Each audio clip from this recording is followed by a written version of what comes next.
चलिए दोस्तों बात करते हैं सीखो नए क्वेश्चन के बारे में। इस क्वेश्चन में एग्जामिनर ने कहा 1.5 लाख रुपए का एक मकान एक्स द्वारा वाई को 5% लाभ पर बेचा जाता है। वाई मकान को 2% हानि पर एक्स को वापस बेच देता है। फिर पूरे लेन देन में एक्स को क्या होता है, प्रॉफिट या लॉस, वो बताना है। तो पहले इस क्वेश्चन को समझते हैं कि इसमें एक्चुअली करना क्या है। देखिए मान लेते हैं कि एक्स की जो मकान की कीमत थी 100 रुपये थी और एक्स जो है वाई को इसको ना आपका 10% के लाभ पे बेचता है, यानी 10 रुपये ज़्यादा बेचता है, तो वो कितने बेचेगा 110 रुपये में। यानी कि एक्स को कितने का प्रॉफिट हो गया, 10 रुपये का प्रॉफिट हो गया। अब जो एक्स जो है अपनी जो जमीन है उसको वापस एक्स को बेच देता है 2 रुपये के घाटे पे, तो वो बेचेगा कितने में, 108 रुपये पे।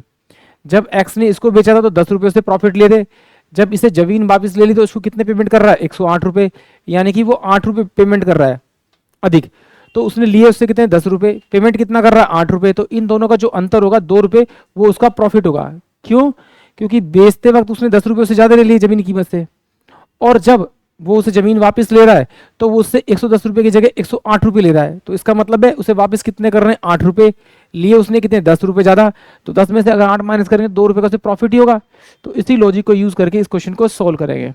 चलिए देखते, यहाँ पर एग्जामिनर ने दे रखा है मुझे एक्स, मैंने माना कि भाई एक्स की जो प्रॉपर्टी कीमत थी वो 1000 रुपये थी। अब एक्स ने इसे वाई को बेचा, तो वाई को बेचा 5% के प्रॉफिट पे, तो इसका 5% निकालूंगा और इसमें जोड़ूंगा तो ये मेरे पास 1050 आएगा। अब वाई ने क्या किया, इसको एक्स को वापस बेच दिया और 2% के लॉस पे बेच दिया। तो इसका 2% निकालूंगा तो इसका 2% निकालेंगे तो ये 1050 इंटू में आपका 2 में आप 100 कीजिए तो ये कितना का, 50 दूनी 100 और ये 2 पॉइंट लगाएंगे। तो उसने जो बेचा, इसे कितने बेचा आपका, 2% के लॉस पे, तो यानी कि 1050 माइनस 21, तो ये कितना हो जाएगा आपका, ये हो जाएगा आपका 9 और ये हो जाएगा आपका 2 0 और 1, यानी उसने जो बेचा 1029 रुपीज़ में एक्स को वापस वो ज़मीन बेच दी।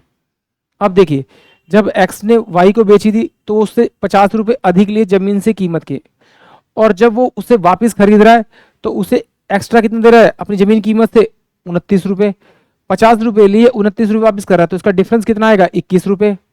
और जो 21 रुपये डिफरेंस आएगा ये इसका क्या होगा, प्रॉफिट। बट ये 1000 तो मैंने वैल्यू एज्यूम की थी, ये किसके बराबर होनी चाहिए, इसके बराबर। इसको 3 जीरो से, अगर इसको मैं 150 से इसको मल्टीप्लाई करूँ तो ये वैल्यू आ जाएंगे, इससे इसको मल्टीप्लाई कर दीजिए 150 से, तो ये कितना हो जाएगा, 15 एकम 15, 5 और 15 दूनी 30 और 31, यानी कि 3150 का उससे प्रॉफिट होगा, यानी एक्स को 3150 रुपये का लाभ होगा पूरे लेन देन में। एक बार और देखते हैं इसको इसी तरीके से डायरेक्ट करके कैसे, जरा देखिए। मान लेते हैं कि भाई उसकी ज़मीन की जो कीमत थी वो एग्जामिनर ने मुझे एक्स की कीमत दे रखी थी आपकी कितने, 1.5 लाख रुपए। वो उसे बेचेगा वाई को कितने पे, 1.5 लाख की ज़मीन जो थी उसकी, उसको बेचा 105 में 100 पे बेचा, तो ये उसकी कीमत हुई। अब ये ज़मीन को इसको सॉल्व करेंगे तो ये मेरे पास में इससे गया, ये आपका 15 पंचे 75 और ये 2 जीरो, यानी कि 15750 में ये उसने वाई को बेच दी एक्स ने अपनी ज़मीन। तो इसे प्रॉफिट यहाँ पे कितना हो रहा है आपका, 7500 रुपये का। भाई 1.5 लाख की ज़मीन उसने 75,000 के प्रॉफिट में बेच दी। अब जो है, अब वाई जो है वो एक्स को ये ज़मीन वापस बेच रहा है और वो कह रहा है 2% के लॉस पर, तो 2% का लॉस कितना होगा, 98 में 100, इसे काटूंगा तो आपका ये 1575 इंटू में 98, तो इसे मल्टीप्लाई करेंगे तो कितना होगा, 8 पंजे 40, 56 60, 120 126,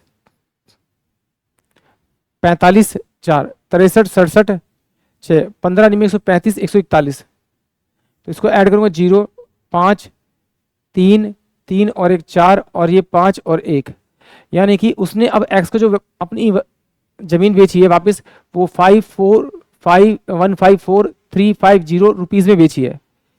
जब एक्स ने वाई को बेची थी तो 7500 रुपये वो उससे एक्स्ट्रा ले रहा था। अब जब वो अपनी ज़मीन वाई से वापस ले रहा है तो वो कितना एक्स्ट्रा पेमेंट कर रहा है, 4350 रुपीज़ वो पेमेंट कर रहा है, बट उसने एक्स्ट्रा अमाउंट कितना लिया हुआ, 7500 रुपये। पेमेंट कितना कर रहा है वो एक्स्ट्रा, 4350, तो इन दोनों का जब डिफरेंस करेंगे तो वो प्रॉफिट आएगा 0, ये आपका 5, ये आपका 1 और ये आपका 3, यानी 3150 रुपये का एक्स को प्रॉफिट होगा पूरे लेन देन में। आई होप आप सभी क्वेश्चन समझ में आया होगा।